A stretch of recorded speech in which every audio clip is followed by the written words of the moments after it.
The frozen wasteland stretched endlessly in all directions as Captain Lisa Martinez guided her damaged shuttle through the blizzard. Her ship had crashed 3 days ago on this unnamed planet in the outer rim. She was running low on power, and her heating system was failing. The storm had been raging for hours when she spotted the structure through her cracked windscreen. It looked alien, but it meant shelter. She pushed her engines harder, ignoring the warning lights that flashed across her control panel. The shuttle touched down roughly beside what appeared to be a crystalline dome. The structure gleamed with an otherworldly blue light that cut through the white storm.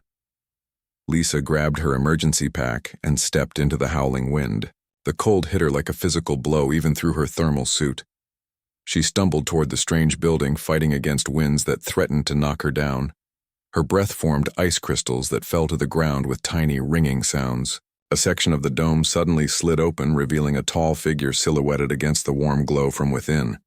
Lisa could barely make out details through her frost-covered visor, but the being was clearly not human. "Get inside now," the figure commanded in perfect English, though the voice carried strange harmonics that made Lisa's ears ring. "The storm will kill you in minutes." Lisa did not need to be told twice.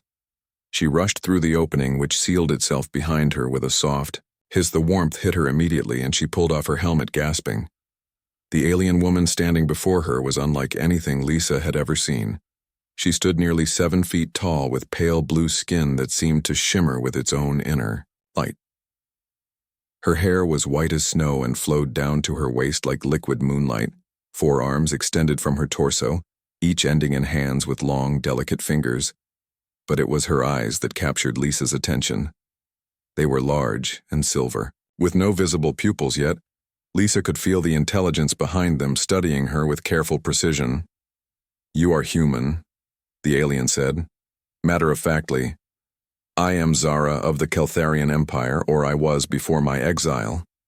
She gestured with 2 of her hands while the other 2 wrapped around herself. "This shelter will protect us, but barely." Lisa looked around the interior of the dome. The walls pulsed with soft bioluminescent patterns, and the floor felt warm beneath her feet. Strange furniture that seemed grown rather than built filled the space. A large circular platform dominated the center, covered with what looked like living fabric. "Thank you for letting me in," Lisa said, removing her thermal suit. "I'm Captain Lisa Martinez of the Earth Colonial Fleet. My ship crashed, and I know why you are here." Zara interrupted, her voice carrying notes of exhaustion. "I have been monitoring your distress signals.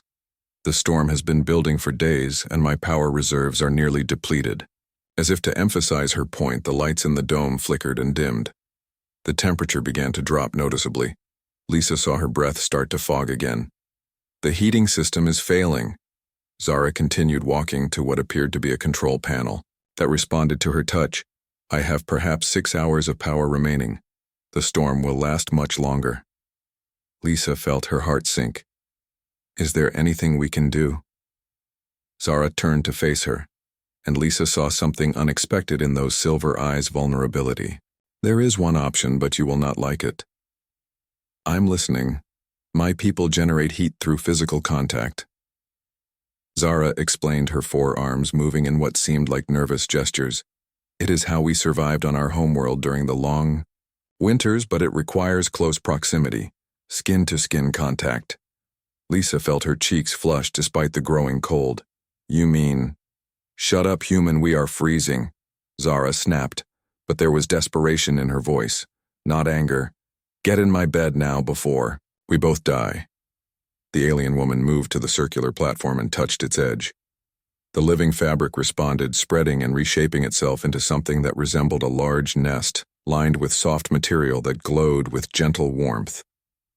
"This is a thermal cocoon," Zara explained, beginning to remove her own clothing, which seemed to be made of the same living material as everything else in the dome.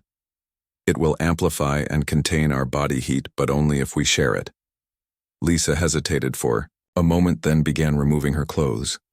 The cold was becoming unbearable, and she could see frost beginning to form on the interior walls. She had to trust this alien woman if she wanted to survive. Zara was already settling into the cocoon, her blue skin seeming to glow brighter in the dim light. She held up two of her hands while keeping the other two arms wrapped around herself. "Do not be afraid, I will not harm you." Lisa climbed into the cocoon beside her. The material immediately began to close around them, creating a warm, enclosed space. Zara's skin was surprisingly warm to the touch, and Lisa could feel heat radiating from her body. "Tell me about your exile," Lisa said, trying to focus on something other than their intimate situation. "What did you do?"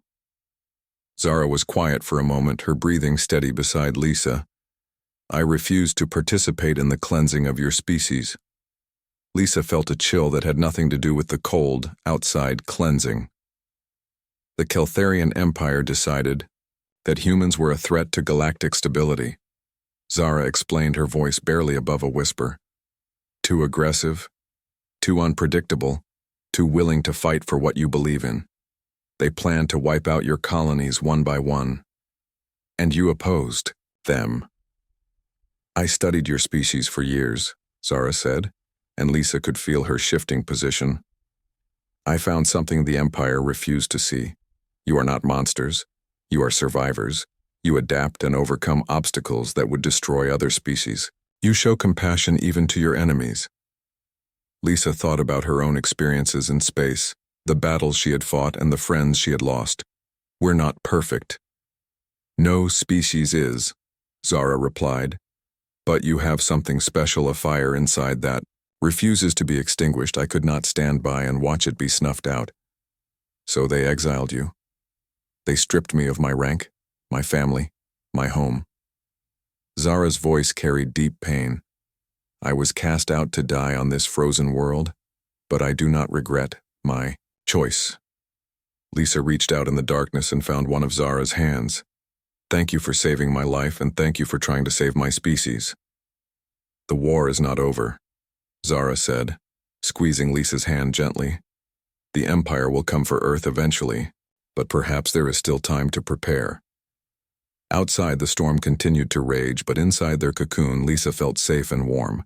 She could feel Zara's multiple heartbeats against her chest, and the steady rhythm was oddly comforting. "What will you do when the storm ends?" Lisa asked. "I do not know."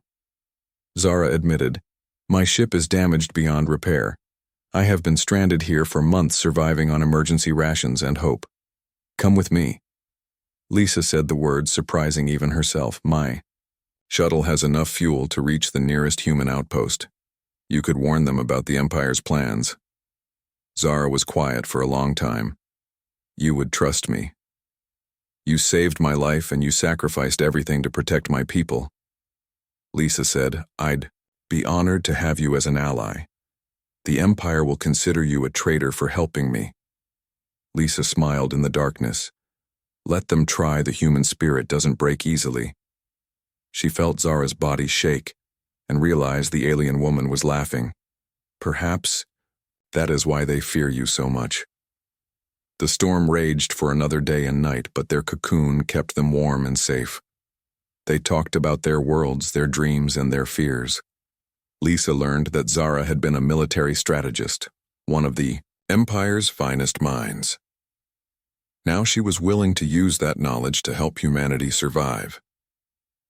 When the storm finally broke, Lisa's shuttle still had enough power to take off. They worked together to transfer Zara's remaining supplies and data files. Then they lifted off from the frozen world, leaving the empty dome behind. As they traveled toward human space, Lisa realized this was just the beginning. Their alliance would face countless challenges, and the Empire would not forgive either of them for their defection. But she had seen something in Zara's silver eyes that gave her hope.